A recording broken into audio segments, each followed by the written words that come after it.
विरुद्ध ज्ञानेश्वर म्हात्रे। सभापती महोदय, दिनांक 14 ऑक्टोबर 2024 रोजी महाराष्ट्र राज्यातील प्राथमिक, माध्यमिक व उच्च माध्यमिक अघोषित त्रुटीपूर्तता केलेल्या शाळा अंशतः अनुदानित शाळांना पुढील टप्पावाढ देण्यासंदर्भात शासनाने शासन आदेश पारित केला आहे।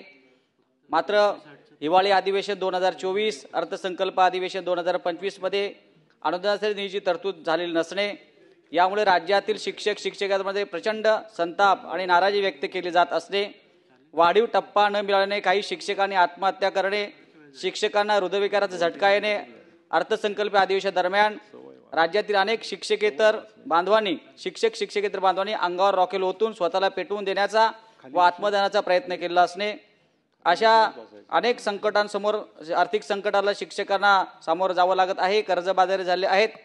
सध्या हे अनुदान मिळण्यासाठी आम्ही सर्व आमदार प्रयत्न करतोय, परंतु निधीची तरतूद होत नाही। कालच्याच पुरवणी मागण्यांमध्ये कोणत्याच प्रकारची तरतूद न झाल्याने आझाद मैदानावरती अनेक शिक्षकेतर बांधवांचं आंदोलन सुरू आहे। माननीय मुख्यमंत्री यांनी तात्काळ या गोष्टीची दखल घेऊन 14 ऑक्टोबरच्या शासन आदेशाप्रमाणे राज्यातील शिक्षकेतर शाळांना तात्काळ अनुदान जाहीर करावे अशी या औचित्याच्या माध्यमातून मी आपणास विनंती करीत आहे।